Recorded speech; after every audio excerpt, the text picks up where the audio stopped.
IDBI Bank Assistant Manager Grade A Interview Questions Part 3। पिछले भाग में आपने बहुत से महत्वपूर्ण प्रश्न देखे होंगे और उनसे आपको यह अनुमान हो गया होगा कि आगामी इंटरव्यू में कैसे प्रश्न पूछे जा सकते हैं। यदि आप चाहते हैं कि हम इसी तरह आपके लिए महत्वपूर्ण सामग्री उपलब्ध कराते रहें, तो हमारे चैनल को सब्सक्राइब कर सभी से शेयर करते हुए लाइक एवं कमेंट करना न भूलें। तो चलिए देखते हैं कुछ अन्य महत्वपूर्ण प्रश्न। Ethics integrity 1। आपने नौकरी में अब तक कोई ऐसी स्थिति देखी है जहां आपकी नैतिकता की परीक्षा हुई हो? 2। एक सहकर्मी कुछ नियमों का उल्लंघन करता है, आप क्या करते हैं? अनुभव आधारित एक्सपीरियंस सेंट्रिक प्रश्न 1। अपने अब तक के IDBI अनुभव में आपकी सबसे बड़ी उपलब्धि क्या रही? 2। कोई ऐसी चुनौती बताइए जिसे आपने टीम या कस्टमर हैंडलिंग में सफलतापूर्वक हल किया हो। 3। आप कॉन्ट्रैक्ट स्टाफ के रूप में किन सीमाओं का अनुभव करते रहे हैं और अब स्थायी पद मिलने पर क्या बदलाव लाना चाहेंगे? स्थिति आधारित सिचुएशनल प्रश्न 1। मान लीजिए एक ग्राहक आपसे नाराज होकर शिकायत करता है कि उसका काम समय पर नहीं हो रहा, आप कैसे प्रतिक्रिया देंगे? 2। आपको एक जूनियर स्टाफ के व्यवहार में लापरवाही दिखती है, आपकी प्रतिक्रिया क्या होगी? 3। यदि आपकी टीम का कोई सदस्य कार्य में पीछे रह रहा हो तो आप उसे कैसे मोटिवेट करेंगे? बैंकिंग पर फोकस्ड प्रश्न 1। IDBI बैंक और अन्य PSU बैंकों में मुख्य अंतर क्या है?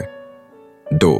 NPA नॉन परफॉर्मिंग एसेट को कम करने के लिए IDBI में क्या कदम उठाए गए हैं और आप इस प्रक्रिया में क्या योगदान दे सकते हैं? 3। डिजिटल फ्रॉड से निपटने में बैंक की भूमिका क्या होनी चाहिए? व्यक्तित्व और दृष्टिकोण पर्सनैलिटी विजन प्रश्न 1। 5 वर्षों बाद आप खुद को IDBI में कहां देखते हैं? 2। आपसे जूनियर सहकर्मी आपसे गाइडेंस मांगता है, आप उसे कैसे सपोर्ट करेंगे? 3। यदि चयन नहीं होता है तो आप क्या करेंगे? वास्तविक कार्य अनुभव पर आधारित प्रश्न 8। आपने अब तक किन किन विभागों में कार्य किया है और वहां आपकी प्रमुख जिम्मेदारियां क्या थीं? 2। बैंकिंग सॉफ्टवेयर या टूल्स जिनका आपने प्रयोग किया है उनके बारे में बताइए। 3। किसी विशेष बैंकिंग प्रक्रिया को बेहतर बनाने के लिए आपने क्या सुझाव या कदम उठाए? ग्राहक सेवा एवं व्यवहार पर केंद्रित प्रश्न 8। किसी वरिष्ठ नागरिक या दिव्यांग ग्राहक की सहायता का कोई अनुभव साझा करें। 2। जब ब्रांच में अधिक भीड़ हो और स्टाफ की कमी हो तो आप कार्य को कैसे मैनेज करते हैं? 3। अगर कोई ग्राहक बार बार एक ही गलती करता है तो आप कैसे समझाते हैं?